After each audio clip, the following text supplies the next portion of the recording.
Entonces vamos a ver un poquito de historia, un poquito de teoría, continuando con las comunicaciones analógicas. Bueno, chicos, historia, verán. Aquí quise poner unas fechas importantes en cuanto a cómo ha ido evolucionando los sistemas de comunicaciones en la humanidad. Entonces, en el año 3000 antes de Cristo empezó con los jeroglíficos, ¿no? Que eran hechos por los egipcios. 800 después de Cristo, la India se inventó el sistema numérico, ¿no? Los números que se hacen llamar así por la cantidad de ángulos internos o ángulos menores a 90 grados que tienen los símbolos, ¿no? Los números son una simbología, se puede decir, universal, ¿no? Bueno, empieza a haber un poquito más de evolución. Gutenberg inventa la imprenta, pues, ¿no? Y gracias a esto empiezan a ver las impresiones de libros, ¿no? En el 52.752, Benjamin Franklin demuestra que la electricidad se puede, digamos, canalizar con el experimento de la cometa que él hizo. Esta fecha sí es muy importante pues, para nosotros, ¿no? En 1827, Ohm puede escribir a partir de una fórmula, esta es una teoría, chinos, puede escribir su famosa ley que relaciona eh, el voltaje y la corriente, ¿no? Que eh, ahí está como mal escrita, ¿no? Es E igual a I por R, ¿no? El voltaje es igual a corriente por resistencia, la ley de Ohm.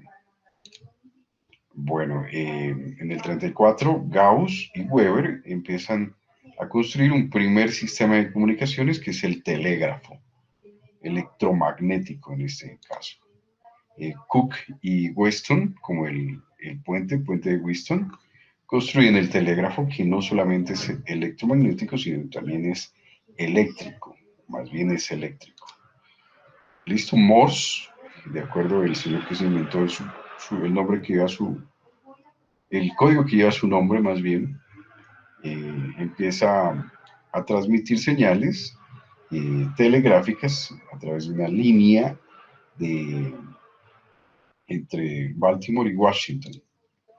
Después, miren, en el 850 Kirchhoff, que también es otro personaje muy importante para nuestra carrera, nuestra disciplina, publica sus leyes, ¿no? Las de voltajes, las de corrientes.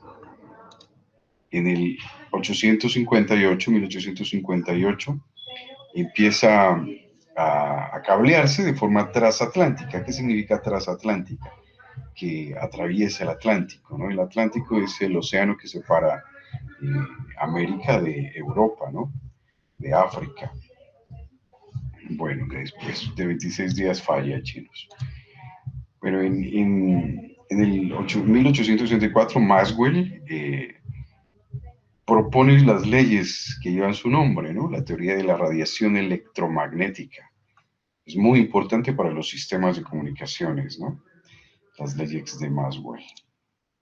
Bueno, empieza a fundarse organizaciones que posteriormente se van a fusionar en una sola, ¿no? Que es la que nosotros conocemos, ¿no? En el 1871, se crea la Sociedad de Ingenieros de Telégrafos, ¿no? En Londres, imagínense, hace más en el siglo XIX, pues, hace 100 años. Bueno, Graham Bell desarrolla su patente para el teléfono en 1876. En 1883, Tomás Alva Edison descubre o hace eh, logra el fenómeno que va a generar la luz más bien, no la electricidad, sino la luz. Es tratar de que los electrones en un bulbo, en un espacio vacío puedan moverse y generar luminosidad. Esto es el efecto, parte del efecto eh, que genera el electrón cuando se mueve, que deja el fotón. ¿Listo? En 1884 se crea en Estados Unidos la Asociación de Ingenieros Eléctricos de Estados Unidos, la AIEE. En 1887, Hertz verifica la teoría de Maxwell. No sé si se acuerdan quién es Hertz, ¿no? Gracias a este señor se le dieron las unidades a la frecuencia, ¿no? Bueno, en 1889 se organiza en Londres la Sociedad o el Instituto de Ingenieros Eléctricos. ¿Listo? Y sale a partir de esta inicial, de la Sociedad Inicial de Ingenieros de Telégrafo. Bueno, en el 1894 se puede lograr la primera comunicación inalámbrica, superior a 137 metros, lo hace Oliver Lodge. En 1900, a inicios del siglo pasado, Marconi transmite una primera señal transatlántica, inalámbrica.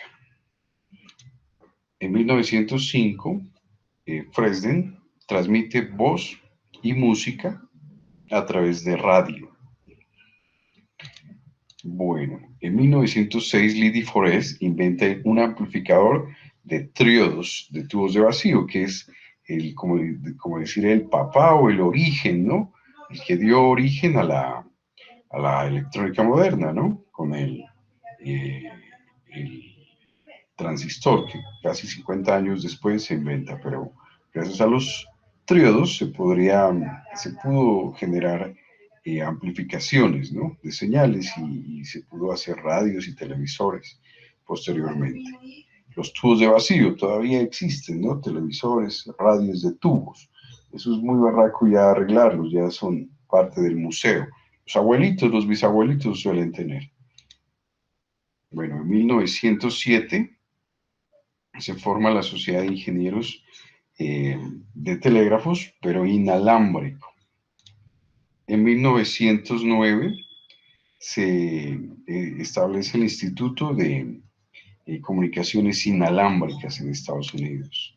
En 1912 se forma el Instituto de Ingenieros de Radio en Estados Unidos y surge a partir de la Sociedad de Ingenieros de Telégrafo y del Instituto de Comunicaciones Inalámbricas.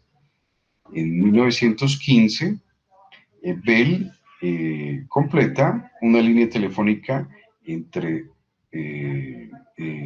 transcontinental en Estados Unidos.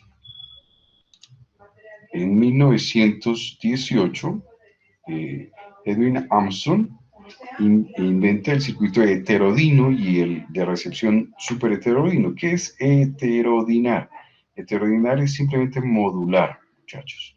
Cuando ustedes pueden transmitir una señal a partir de la modulación de otra señal, y lo que están haciendo es heterodinando. Ese es el término. En 1920, en Pittsburgh, Pensilvania, se da por inicio las primeras transmisiones de radio programadas, ¿no? Como las primeras emisiones de los locutores. En 1920 igual se empieza a aplicar la técnica del muestreo, ¿no? Si se acuerdan de estos señores, el teorema del muestreo, de este señor Nyquist de Shannon, que simplemente dice que la frecuencia del muestreo debe ser mínimo el doble de la frecuencia de la señal a muestrear. Bueno, en 1923, Vladimir Svorkin concibe el tubo transmisión de televisión, el iconoscopio, empieza a ver televisión. En 1926, en Inglaterra, Baird, y en Estados Unidos, Jenkins, eh, empiezan a hacer demostraciones sobre la televisión. 1926, así, un poquito menos de un siglo, la televisión. En 1927 se crea la Comisión Federal de Radio en Estados Unidos. En el mismo año, eh, Harold Black desarrolla el amplificador con realimentación negativa. Este dispositivo es muy importante, ¿no? Porque permitía generar señales eh, DC o puede generar señales AC a partir de entradas DC. Se podría generar oscilaciones. También es muy importante porque de alguna forma el sistema, gracias a la retroalimentación negativa, se va a tratar de estabilizar. ¿Listo? Y se podría también simplificar o quitar un poco el ruido. Bueno, en el 1928, Farnsworth muestra un sistema de televisión totalmente electrónico. En 1931 se inicia el servicio del teletype. En 1933 se inventa la modulación FM, que es todavía vigente, se utiliza mucho y gracias a este tipo de modulación se ha masificado las diferentes formas de comunicaciones inalámbricas. Por ahí empezó por el FM, la modulación en frecuencia. En 1934 se crea el FCC, ¿no? El FCC es tal vez la organización más importante de América para poder generar modelos, para poder patentar sistemas, para poder emitir señales, ¿no? La FCC es la que regula en Estados Unidos los parámetros de transmisión de información y también muchas organizaciones en otros países se rigen sobre eso.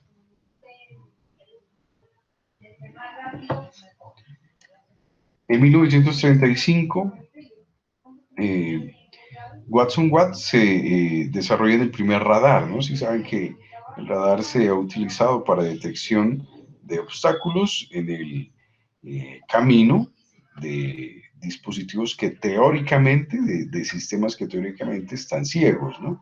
Cuando uno está en la noche, cuando uno está debajo del agua a grandes profundidades, ¿no? El radar es muy, muy común para los barcos, los submarinos, ¿no? También, pues, obviamente para los aviones, ¿no? Pero se utiliza más es para eso. Se utiliza el radar, se suele utilizar a partir del sonido o el ultrasonido. Bueno, empieza a haber en Inglaterra las primeras transmisiones televisivas en 1936. En 1937 se empiezan a modular señales analógicas a partir de la codificación de pulsos, ¿no? Es como el inicio de la conversión análogo-digital. En 1941, Atanasov inventa la computadora digital, ¿no? Que esta computadora, pues al principio se hizo, o lo hizo, ¿no? Este señor Alan Turing, ¿no? Que gracias a accionamientos electromecánicos pudo descubrir el código de los nazis, ¿no? En 1941 empieza a surgir la televisión en Estados Unidos. En 1945, miren que es bien importante esta fecha, ¿no? Se desarrolla el primer computador electrónico, ¿no? Que es el ENIAC, Electronic Numeric Connection Automatic Computer, ¿no? El ENIAC, en la Universidad de Pensilvania. Eso era un computador inmenso, ¿no? Más grande que una habitación. Y el microprocesador estaba lleno de válvulas que tenían que ser manipuladas manualmente para poder hacer otro tipo de operaciones. Pues este computador inicialmente solamente hacía suma, restas, operaciones básicas, ¿no? En el 47 eh, empieza,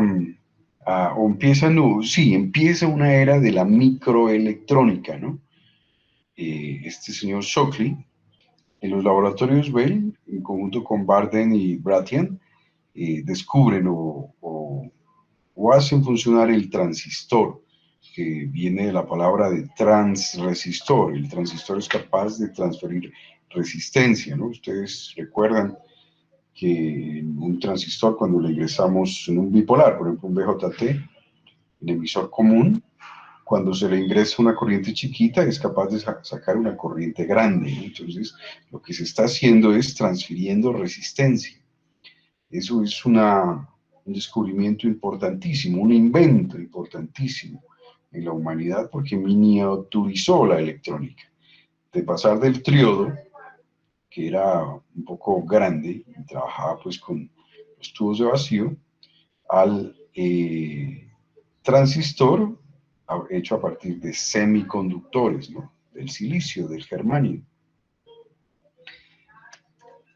Bueno, en el 47 también se puede incluir estadísticamente, o tratar de incluir estadísticamente, el ruido, porque el ruido está presente en todo, siempre. Cualquier otro tipo de señal puede ser ruido, interferencia, el ambiente, el calor, el mismo componente que puede estar al lado del generador, del oscilador, puede generar ruido.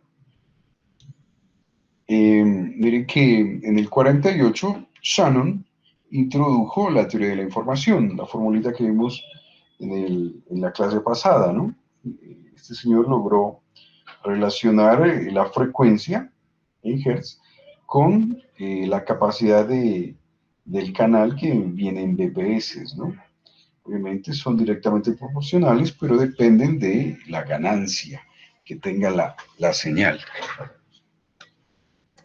Bueno, en el 50 se empezó a dar origen a la multiplexación por división de tiempo, ¿no? ¿Qué es eso? Son formas de transmitirse información, ¿no? Después se dio por división de frecuencia, después por división de código, ¿no? Y gracias a eso se han permitido los accesos, ¿no? Acceso, ese es el multiplicación por división de tiempo, es TDM, y el TDMA es el acceso por multiplicación por división de tiempo, ¿no? Estos tipos de sistemas son muy comunes en la telefonía móvil, ¿no? Actualmente pues se hace con el CDMA y se puede incluir otros tipos de sistemas también. Lo que pasa con esto es que,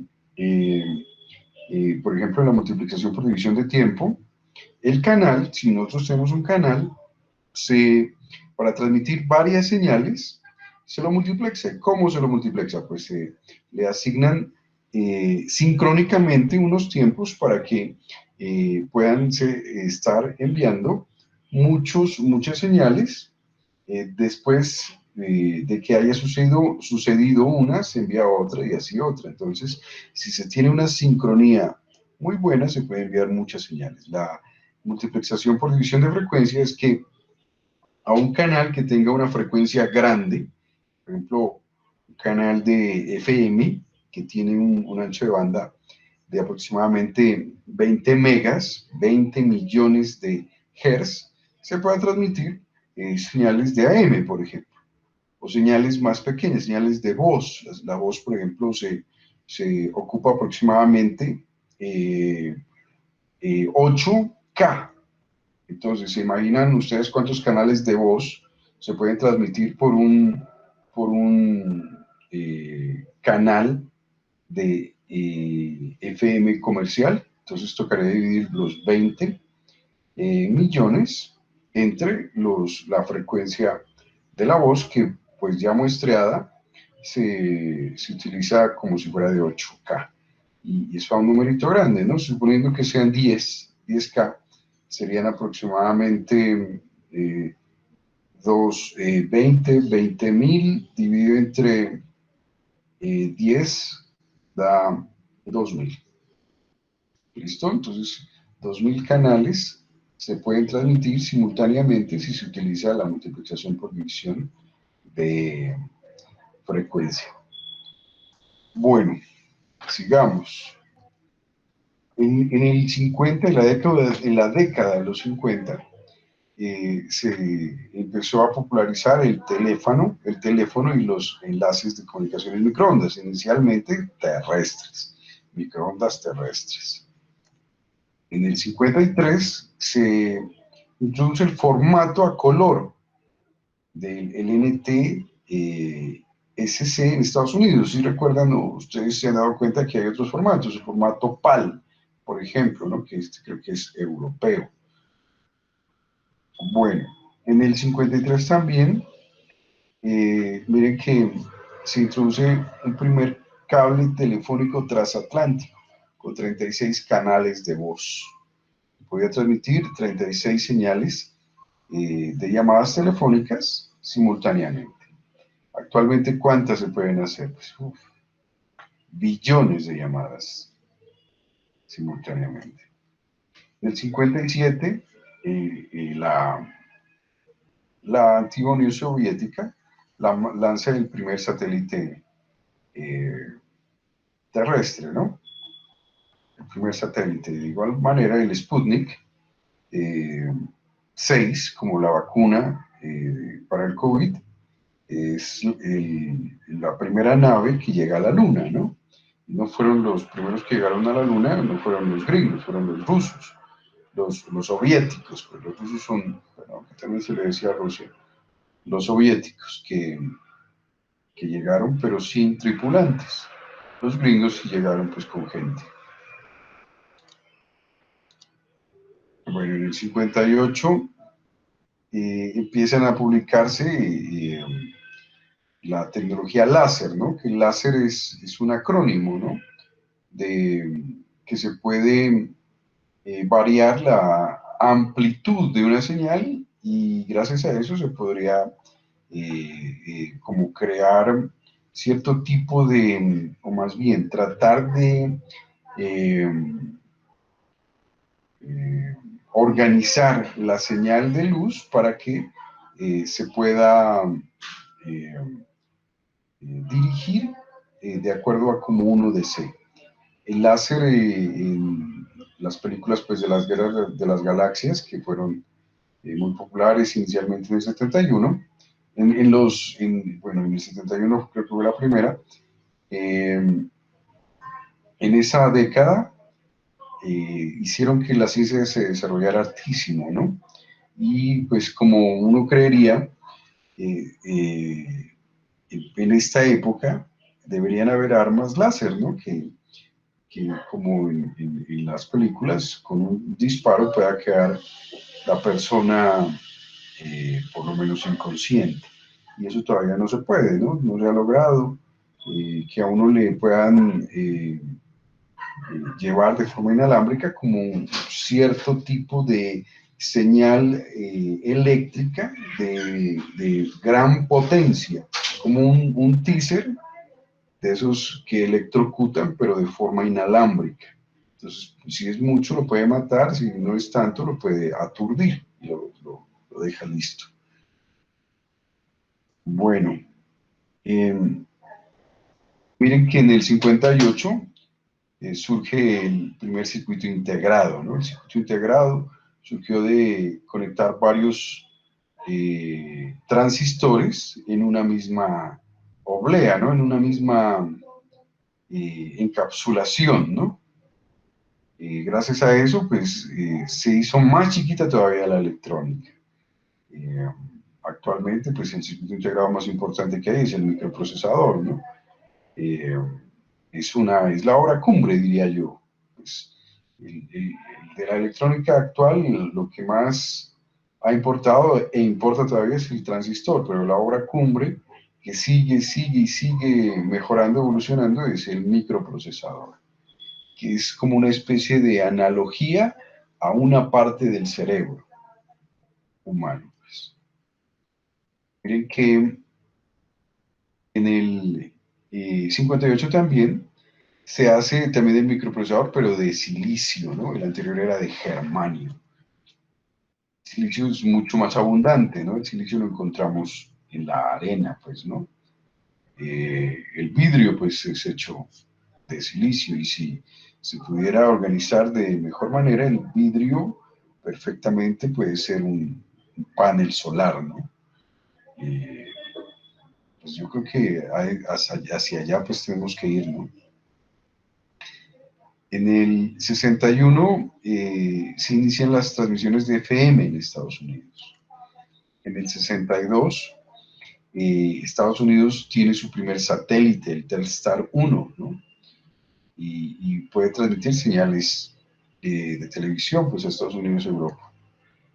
En el 63 Bell introduce el teléfono de teclas. ¿Qué significa? Pues que ya no es solamente el teléfono de disco como el que tenía la casa de los abuelitos, sino el de teclas, que ese ya es de tonos o de pulsos.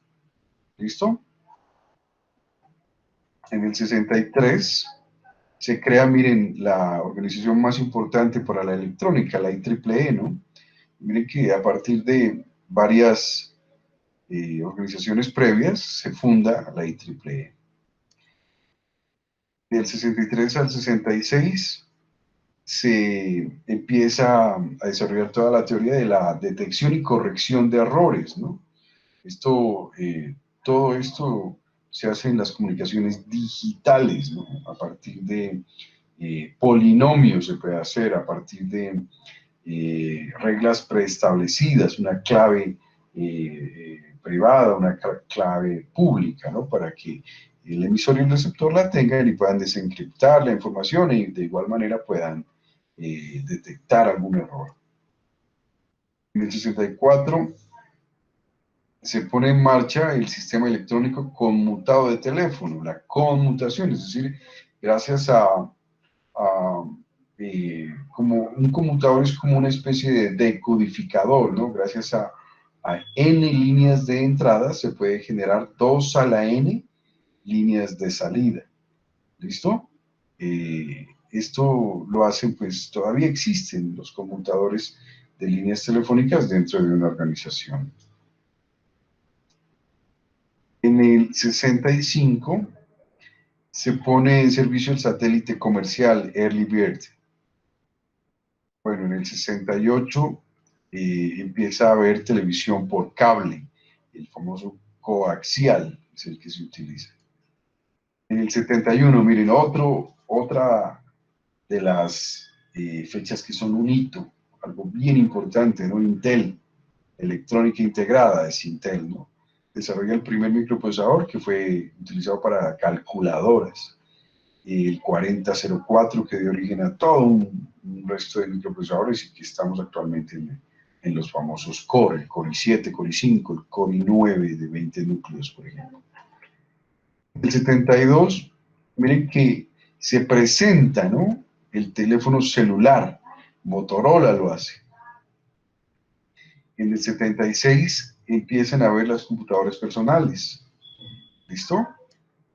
Miren que en el 79 empieza a nombrarse de otra manera los circuitos integrados, los VLSI, ¿no? Si ustedes recuerdan, dentro de la electrónica digital hay varias clasificaciones, ¿no? El VLSI es el sistema de integración de muy grande escala, ¿no? El VLSI, ya el microprocesador pues es VLSI, pero en ese año empiezan a haber ya sistemas de muchos transistores. En el 80, miren que es hace poco, se desarrolla la comunicación por fibra óptica. Todavía existe y seguirá habiendo la comunicación por fibra. En el 80 igual, miren que Sony y Philips desarrollan el Compact Disc, el CD. También son creadores del DVD, ¿no? Que son formas de almacenamiento de información de tipo óptico. Miren, en el 81 se introduce el PC que todos tradicionamos, o sea, que todos conocemos tradicionalmente, que es el IBM PC. ¿Listo? El que tiene monitor, tiene su mini torre, tiene su teclado, tiene esos dispositivos, ¿no? Porque el mouse fue introducido después. En el 82 se separa, ¿no? Un poquito AT&T con los sistemas Bell. Bueno, que AT&T es como los mismos de los sistemas de comunicaciones en Estados Unidos. En el 84 empieza Apple, ¿no? A surgir con su computadora Macintosh.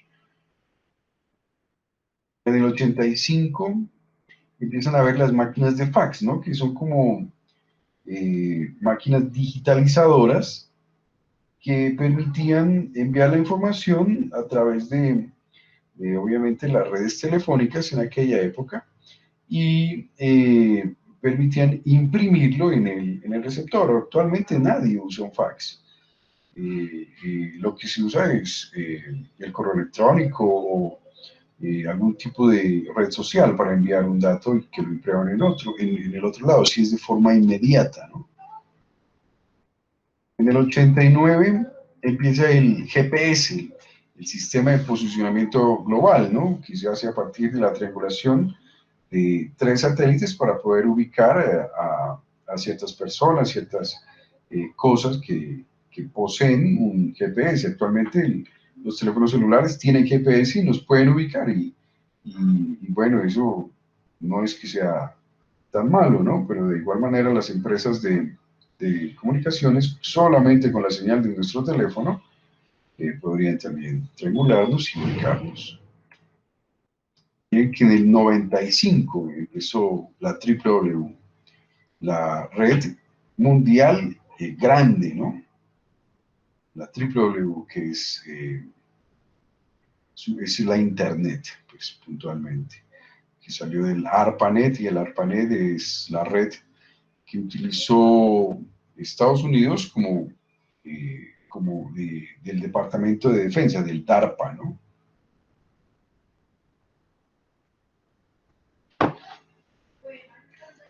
Bueno, y aquí, desde el 2000 hasta estos momentos, pues hay una cantidad de, de desarrollos impresionantes, ¿no? La telefonía móvil, ¿no? Los computadores portátiles, ¿no? Los sistemas de comunicaciones, eh, la videollamada, ¿no? Bueno, muchas cosas. La televisión por streaming, bueno, hay hartísimo. Bueno, aquí hay una conclusión, se puede decir, ¿no? En el satélite Telstar 1 fue puesto en órbita. Los sistemas digitales de transmisión, ¿no? Todo lo que es las comunicaciones cableadas y también pues las comunicaciones inalámbricas que mandan datos digitales, pero con ondas analógicas, representados por los sistemas de telegrafía, ¿no? Fueron desarrollados en la década de 1850, antes que los sistemas analógicos, el teléfono, por ejemplo, del siglo XX. En la actualidad la transmisión digital se está convirtiendo en la técnica preferida, pues es lo más común pues, que hay. Bueno, chinos, verán, siguiendo con esto, miremos o conceptualicemos más bien sigamos con unos conceptos de los sistemas de comunicaciones, ¿no? Miren que una fuente digital de información se genera a partir de un conjunto medible, ¿sí?, de mensajes posibles. Una señal digital no es continua, es discreta. Una señal digital no tiene una calidad infinita, como nuestros ojos pueden ver la belleza que puede ofrecer un paisaje, y esa calidad es infinita, ¿no? No se podría realmente cuantificar de forma analógica eh, esa capacidad. Pero una cámara, para poder retratar, ¿no?, para poder tomar la imagen que nuestros ojos ven, necesariamente tiene que tomar un número de valores finitos. Y la cámara, en este ejemplo, es digital. ¿Listo?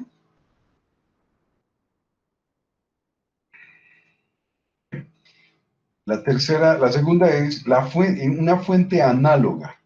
La información produce mensajes que están definidos dentro de un espacio continuo. Entonces, por ejemplo, la voz no sucede a trozos, está siempre sucediendo de forma continua.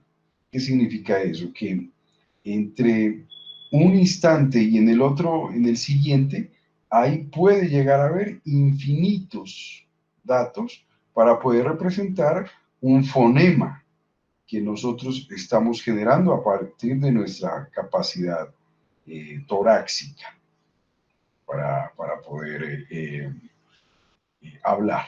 ¿Listo? Ahora, ¿se imaginan cómo reproduce un teléfono móvil la voz? La voz, en teoría, uno la escucha idéntico, o no idéntico, muy similar a la voz de la persona que está enviando el mensaje, pero no es así.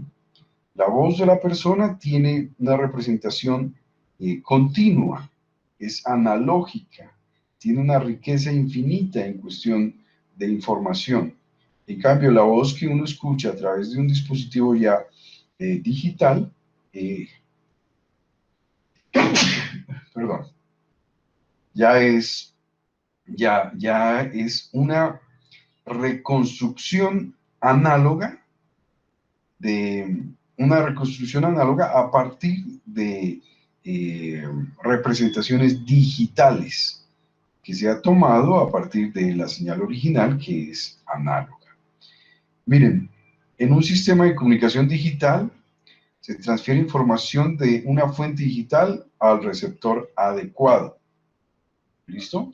Entonces yo desde, por ejemplo, un access point, eh, yo estoy transmitiendo mi señal desde el computador a otro tipo de sistema, ya sea otro computador, una impresora, un teléfono, un televisor, lo que sea. Y mis datos son digitales. ¿Listo? Ahora, ahí puntualmente dice, se transmite utilizando un medio, un canal adecuado, ¿no? En este ejemplo, el canal es el aire y se van a transmitir esas señales de forma analógica. Los datos digitales van a viajar en el aire de forma analógica, llegan al receptor en el otro extremo, la antena pues que tiene el receptor, y toma señales analógicas, se le extrae, se le quita a partir de pues, sistemas de modulación, se le quita la parte análoga y se puede retomar el tren de pulsos, el tren de unos y ceros que tiene mi señal digital. ¿Listo? Y bueno, por último, en un sistema analógico de comunicaciones, transfiere información de una fuente digital a un receptor. ¿Listo? Entonces, esto es como lo contrario, ¿no? ¿Listo? Entonces, en general, cuando yo quiero transmitir una señal análoga, tengo que digitalizarla. La única manera de transmitir una señal análoga y que la reciba un sistema análogo es cuando uno está charlando con una persona, digamos, en estos momentos.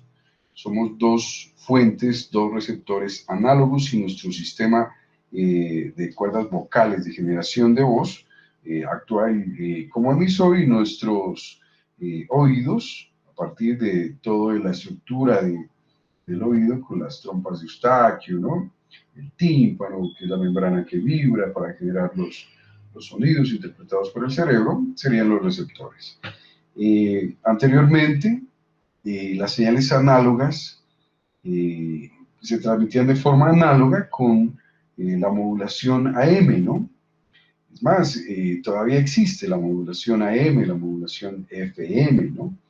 Existe, pero son solamente Hall duplex, ¿no? ¿Qué significa? Que el emisor manda la señal y el receptor solamente la recibe, el receptor no puede contestar. Existen o sí podrían haber existido sistemas de comunicaciones full duplex o, o no, era simplex, ¿no? Ese tipo de señales simples. Half duplex es que puedan recibir la señal en ambos sentidos, pero no al mismo tiempo. Entonces, puede que haya full duplex o duplex si se pasa por un cierto tipo de sistema de modulación. Actualmente casi todo, o todo, me atrevería a decir, tiene que pasar por un sistema digital, ya sea un computador, ya sea un modulador, un codificador.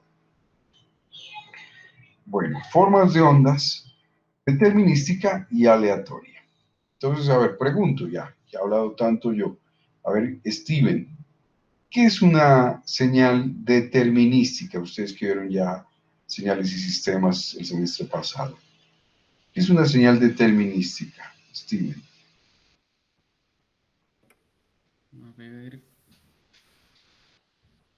una señal podría ser, por ejemplo, la que va por puntos, por los ejes, X y Y, no sé. No. Que de- ¿Qué dice Davy?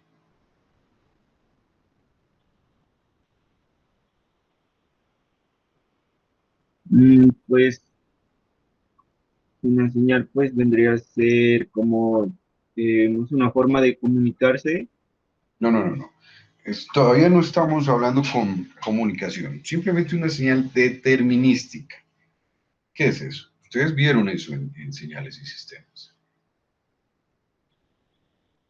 Eh, no, pero eso no vimos, la verdad, pues yo no recuerdo, o al menos que lo hayamos visto con otro nombre, Tampoco. profe.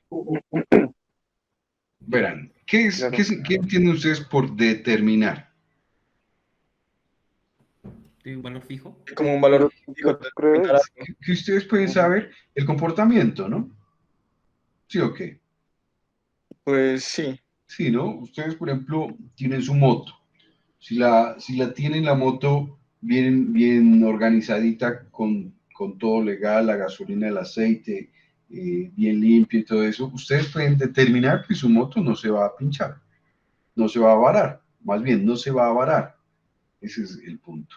Que pueden ustedes irse a un pueblo, volver y no hay problema. ¿Listo?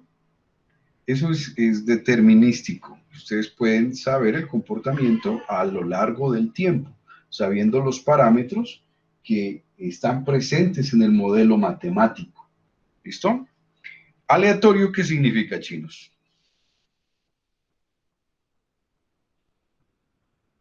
que puede coger cualquier valor. Puede Sí, ser. ya, listo. Ajá.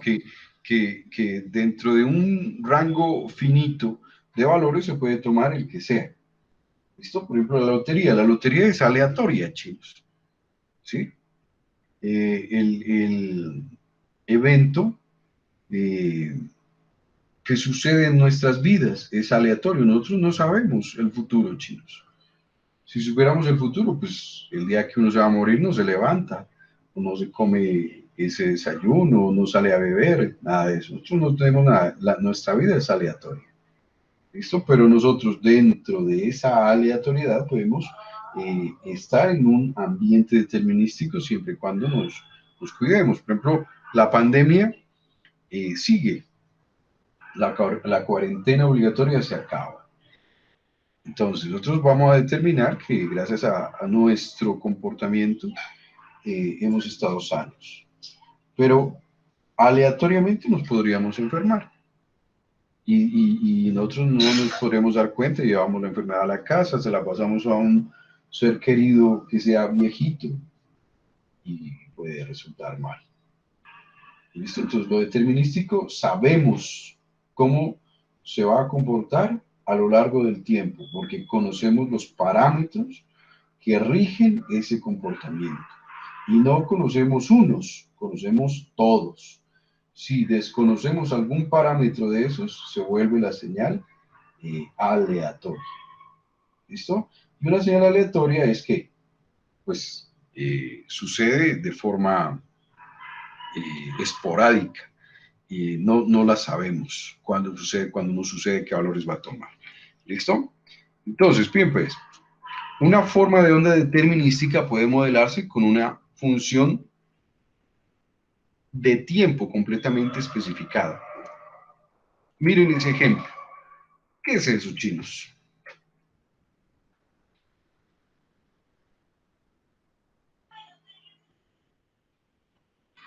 Una señal seno, profe. Sí, es una representación de una señal seno. ¿Y cuáles serían los parámetros de esa señal? La amplitud, La amplitud, ¿qué más? la frecuencia. La frecuencia y No, pues, pues ahí no, pero pues sería, ¿no? Una característica de la señal. sí, sí, por eso. ¿Y el otro parámetro cuál es? El periodo ya lo dije, sí, no. No, el periodo es el inverso de la frecuencia. Ese no es lo que define si, o sea, si se va haciendo más grande o más pequeña. No me acuerdo cómo se llama. Ahí están, bien claritas. Ya dijo Luis Enrique II, que es la amplitud, la frecuencia, y ese phi que está de último es la fase. ¿Listo? Normalmente ese phi se lo toma como cero. ¿Listo? Pero son los parámetros típicos de una señal analógica representada a partir de senos y cosenos, ¿no? Bien importante, ese pedacito ustedes sí lo deben tener bien clarito, ¿no?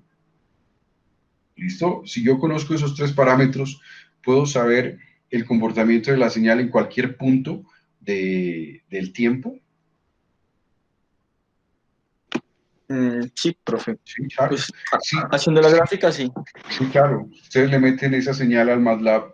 El MATLAB lo va a representar tal y como uno se lo ha imaginado, lo ha representado gráficamente en un papel, o lo tiene uno en la cabeza, que si la amplitud es más grande, se hace, es como si aumentáramos el voltaje, ¿no? La potencia en la señal. Si la frecuencia es más grande, es como si se uniera la señal, los senos y cosenos parecieran que fueran solamente líneas, ¿no?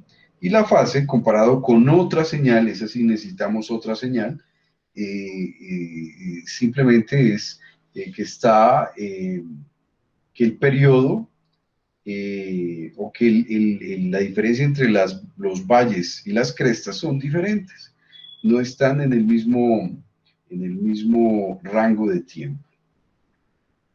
Bueno, eso es una señal determinística. Si dejamos de conocer uno de esos parámetros, ¿será que podríamos nosotros saber cómo es el comportamiento de la señal en cualquier punto a lo largo del tiempo? Pues si nos entregan la señal en una gráfica, yo supongo que sí, ¿no? No, en esa fórmula que estás viendo. Entonces no. No, ya no es determinística. ¿Listo?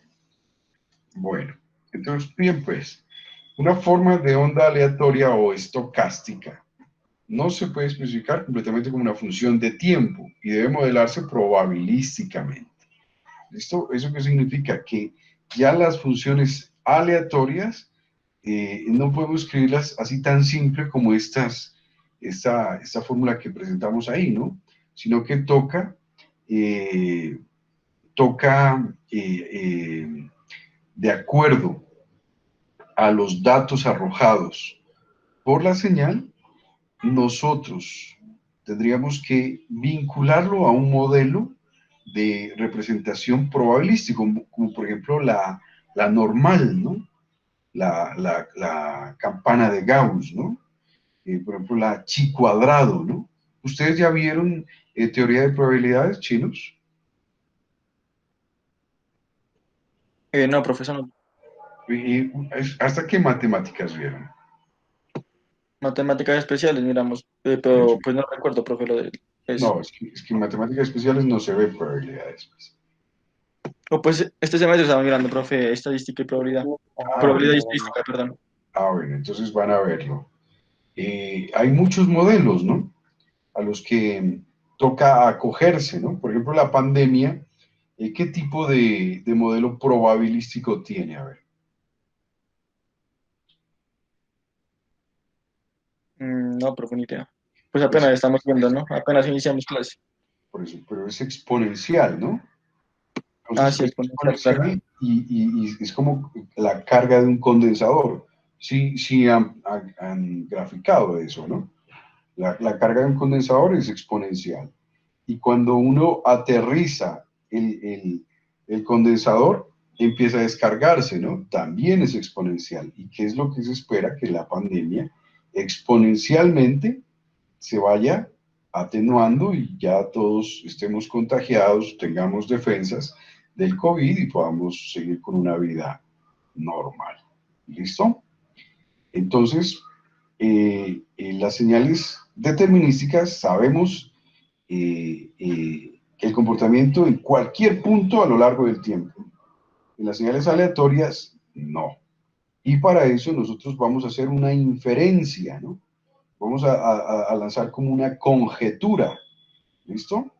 Ustedes, por ejemplo, podrían decir, eh, a partir de lo que conocen, del comportamiento de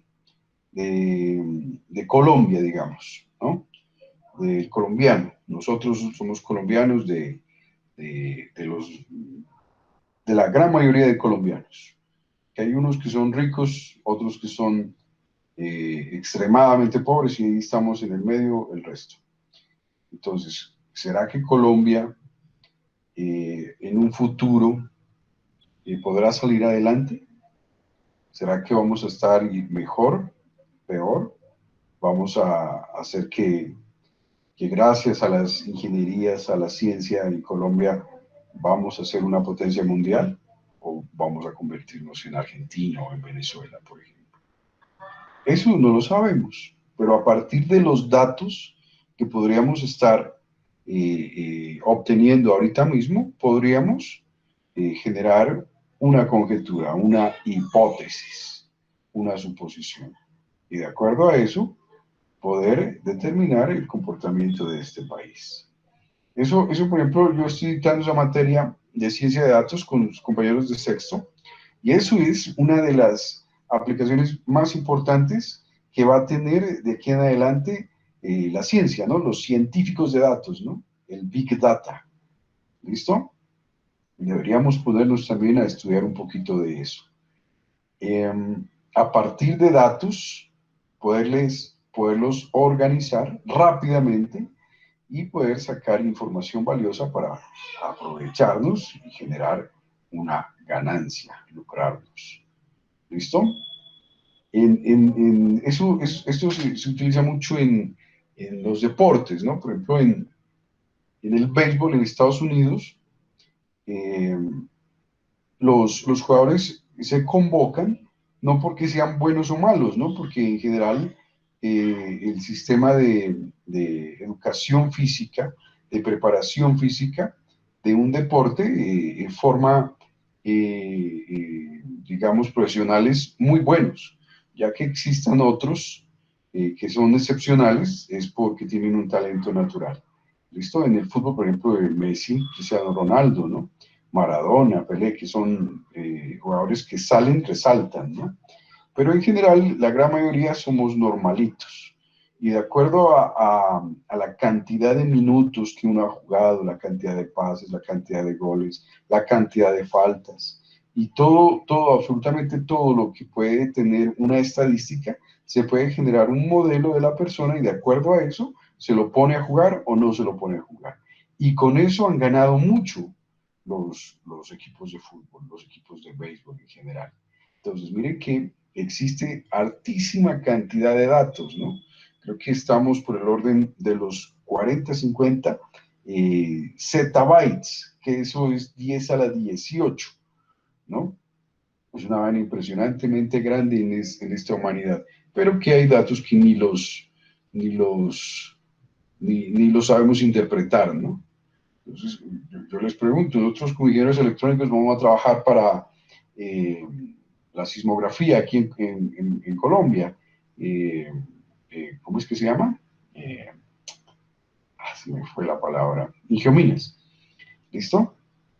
Y de acuerdo al comportamiento del volcán, porque aquí se lo está censando todo el tiempo, todos los días, y de acuerdo a eso, va a arrojar datos. Y no existe ningún modelo que prediga si va a explotar o va a generar un temblor. Pero ahora, con la ciencia de datos, con el análisis de la información que puede suceder de forma aleatoria, no es determinística, se podría arrojar un modelo y podríamos predecir potencialmente cuándo va a suceder. Si se pudiera hacer eso, se salvarían muchísimas vidas, chicos. Eso, por ejemplo, es bien importante, ¿no? Entonces, miren, la diferencia entre los dos tipos de señales. Bueno, esto ya lo habíamos pillado, lo quise poner como para repasarlo. Ahí están los parámetros, los bloques más bien de un sistema de comunicaciones, ¿no? Está la entrada, que en este ejercicio es MDT, del mensaje, ¿no? MDT. Y tengo el M raya, M es gorrito, DT en la salida, ¿no? Entonces, ahí viene una pregunta, chinos. ¿Por qué MDT no es la misma en la llegada, en el receptor? ¿Por qué, Brian? No es la misma, a ver.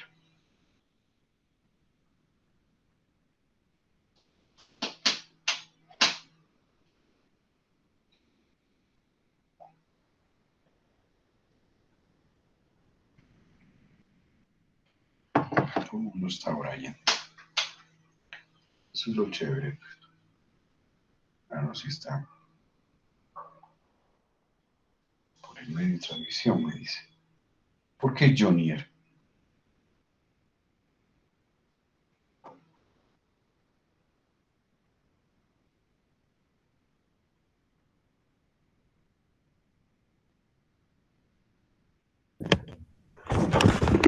Por la señal que se genera, profe, o sea, digamos, al entrar la información y pasarla por el transmisor, pues se procesa un tipo de señal y al entregarlo, pues entrega otro tipo de señal hacia el receptor, creo. Bueno, eso sí eso es cierto lo que dijiste. ¿Por qué más, Héctor? Mirando ese gráfico.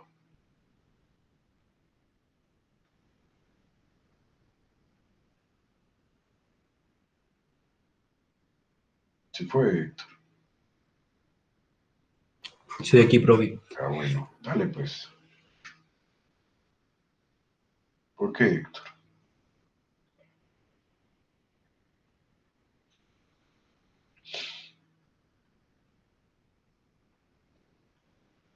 ¿Quién quiere decir algo entonces?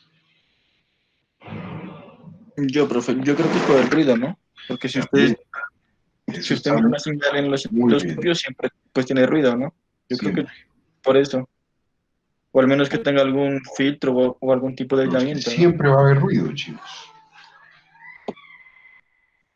Juan Ese sería. Francisco. Juan Francisco, Pues por todos los circuitos que están involucrados ahí, que puede que hayan, como se sabe, pues los capacitores, bobinas, generan ruido también, entonces crean interferencias Sí, y por y eso no sale pues la señal solamente, diferente a cómo ingresa en un circuito. sí, pero supongan que no haya ruido, en un sistema de comunicaciones ideal, no hay ruido. De igual manera, la señal se va atenuando, ¿no? Se pierde la potencia en la transmisión. ¿Por qué? Por los diferentes eh, eh, eh, obstáculos que puede haber, que no necesariamente son ruido, ¿no? ¿Listo? Entonces la señal en el receptor no es la misma que en el emisor, ¿no? Trata de ser lo mismo. En un sistema de comunicaciones, cuando la señal es análoga, en el, en el receptor nunca va a ser la misma. Pero si yo tengo una señal digital como señal de entrada, puede que la señal de salida en el receptor puede que sea en un gran porcentaje, en un alto porcentaje la misma. ¿Por qué? Porque los sistemas digitales se pueden tratar mucho más fáciles. ¿Listo? Pero eso a la larga, los sistemas digitales, uno no va como eh, a encontrar mayor diferencia. Por ejemplo, ustedes hacen un archivo de texto en el Word, es totalmente digital, y me envían la tarea a mí.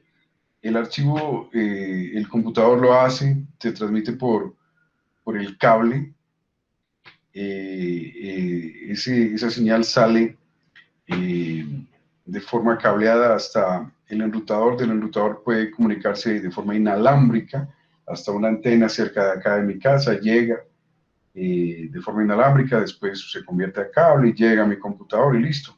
Yo no encuentro ninguna diferencia entre el emisor, el archivo suyo emisor y el mío que voy a revisar. ¿Por qué? Porque es digital, ¿no? Pero si ustedes se toman una foto del quiz que van a hacer ahorita mismo, por ejemplo, se toman la foto y lo envían a través del WhatsApp. Entonces, el quiz, el archivo que lo hicieron ustedes en hoja, con su puño y letra, con el lápiz, que se ve la profundidad cuando uno escribe sobre el cuaderno, sobre la hoja, sobre el papel. Yo no voy o más bien, yo voy a encontrar muchísima diferencia entre el archivo original que lo tienen ustedes en su poder al archivo digital que va a representar la misma información, pero la definición, la resolución, la fidelidad va a ser muy diferente. ¿Listo? Entonces depende también del mensaje en la entrada para que el mensaje en la salida sea casi el mismo o sea diferente. ¿Listo? Bueno, entonces el transmisor, miren que tiene dos bloquecitos, ¿no? Procesamiento de señales y los circuitos de portadora. Entonces, el procesamiento de señales es simplemente llevar de acuerdo al sistema que vamos a utilizar para transmitir, modularlo, digitalizarlo para poderlo transmitir. Y ahí entra ese, esa palabrita, ¿no? Ese bloquecito que es circuitos de portadora. La portadora en español es una traducción un poco errónea de la transportadora, el carrier. Carrier, ¿qué es?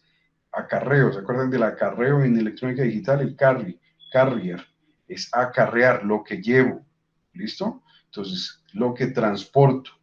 La portadora es la señal que va a transportar al mensaje. No es la que lleva el mensaje, la que porta el mensaje. ¿Listo? Entonces, la portadora normalmente es una señal de más alta frecuencia que permite tomar el mensaje gracias a una modulación análoga digital y llevarla al transmisor. Se mete el ruido también, miren el bloque del centro, se mete el ruido, el noise, NDT.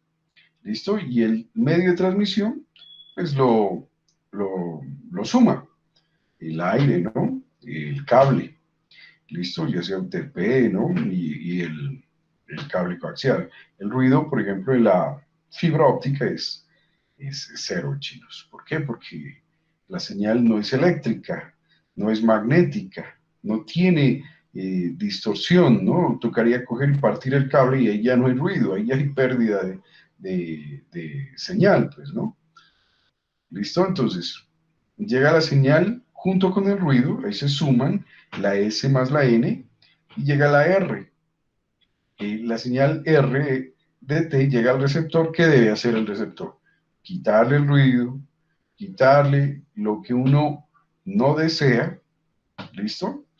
Y después, miren, se procesa la señal. Si ya tengo la señal bien organizadita sin ruido y la tengo digital, perfectamente la puedo organizar a los sistemas de decodificación y convertirla en una señal análoga. O simplemente la organizo de acuerdo a la representación digital que sea. ¿Listo? Entonces, así es como funcionan los sistemas de comunicaciones que ya hemos pillado. Bueno, verán. Otra parte de la teoría que tenemos que saber es el espectro electromagnético, ¿no? La asignación de frecuencias que se puede utilizar en los sistemas de comunicaciones, ¿no? Miren, ahí está, en estas tablitas que vamos a ver, cómo es que se conocen, de acuerdo a la frecuencia, los tipos de señales, ¿no? Entonces, bien, pues, de 3 a 30K, ¿listo? De 3 a 30K son señales de muy baja frecuencia, ¿listo? Entonces, miren las características de propagación. Señales terrestres, ondas terrestres, ground wave, ¿listo? De baja atenuación, ¿listo? De día y de noche. Pueden tener o pueden soportar niveles de ruido atmosférico alto. Entonces, una señal de baja frecuencia es fuerte, ¿no? Si es una señal como el AM, aunque no, el AM es de más frecuencia.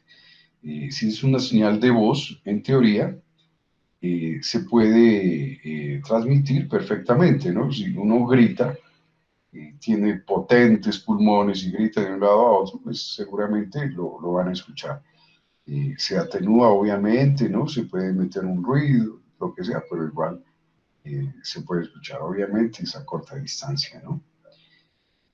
¿Para qué típicamente se usa esa primera señal? Miren, para navegación, ¿no? Para comunicación submarina. ¿Listo?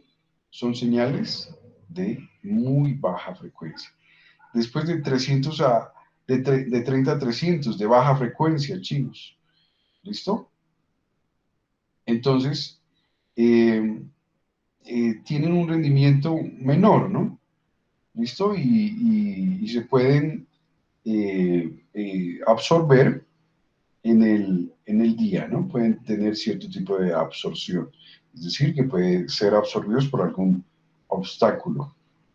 ¿Listo? ¿Para qué se utilizan? Para navegación de rangos grandes, ¿listo? Y para comunicaciones marinas también. Bueno, siguiendo tenemos las de 300 a 3000K, los de media frecuencia, ¿listo? Entonces, estas son señales de tierra también, en la tierra, ¿no? Y también se pueden transmitir en el cielo, ¿no? En la noche puntualmente. Tienen una atenuación baja en la noche y alta en el día. Pueden ser afectados por el ruido atmosférico.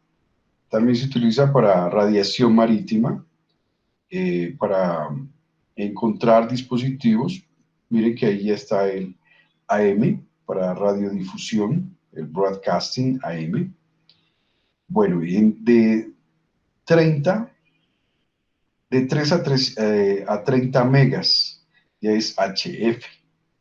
¿Listo? Entonces se aprovecha la ionosfera para generar una reflexión, ¿no? ¿Listo? Dependiendo pues también la hora. ¿Listo?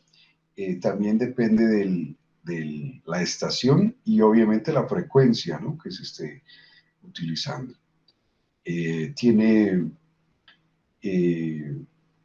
Se afecta poco por el ruido atmosférico, ¿listo? Por lo menos a los 30 MHz. Se utiliza para radioaficionados, ¿no? Nosotros perfectamente podríamos comprarnos una estación de radio y trabajar en ese tipo de frecuencias, ¿no? Está por debajo del FM, ¿no? Se utiliza para difusión internacional, comunicaciones inalámbricas, por ejemplo, el famoso comunicaciones militares, ¿no?, como el walkie-talkie, ¿no?, para también cubrir grandes distancias, ¿no?, tanto para aviones como para, barcos, ¿no? También se podría utilizar para teléfono, para telégrafo y para el facsímil. Si continuamos en el rango de 30 a 300, ya está el VHF. ¿Listo? Estos están cercanos ya a la línea de vista, ¿no?, al loss. ¿Listo? La propagación de la línea, con línea de vista más bien. Se puede verse afectado por el ruido cósmico, ¿no? Y puede haber inversiones de acuerdo a variaciones de temperatura. Se utiliza para la televisión VHF. La VHF es la primera televisión que tuvimos. No sé si a ustedes les tocó, que habían solamente 13 canales. ¿Listo? El FM, todavía existe el FM. El AM para comunicaciones de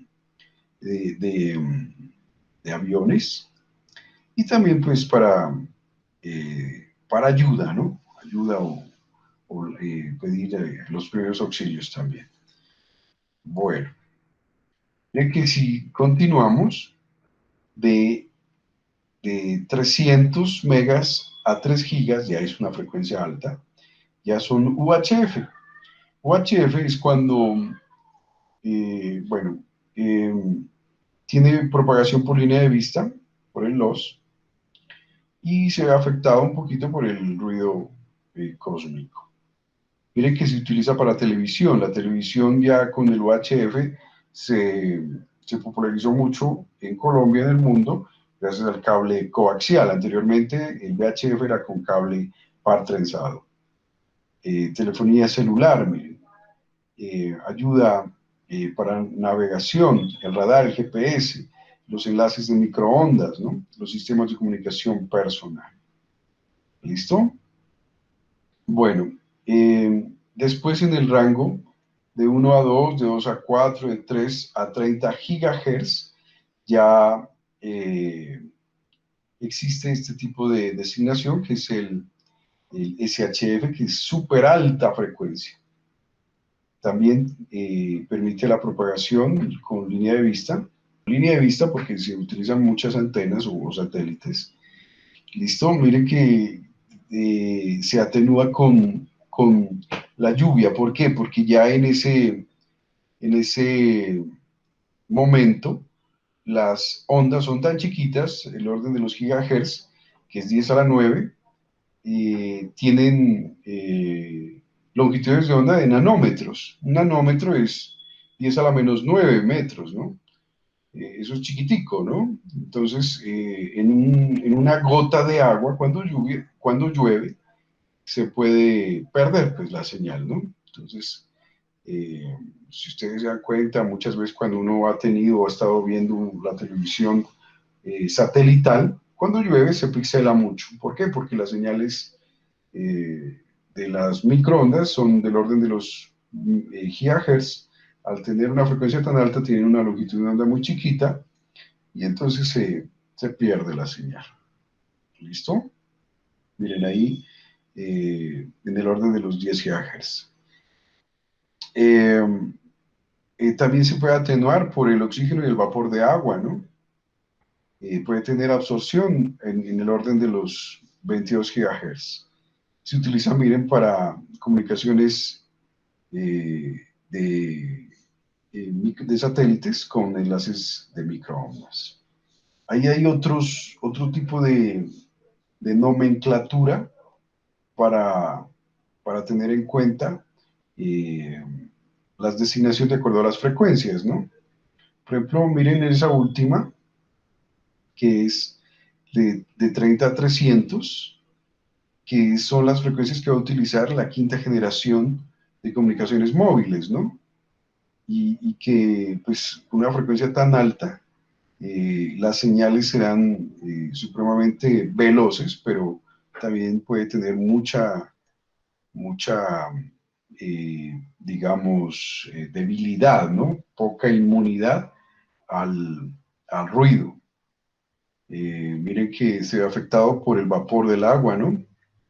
A 183 GHz, ¿no? Y también por el oxígeno que puede haber. ¿Para qué se utilizan?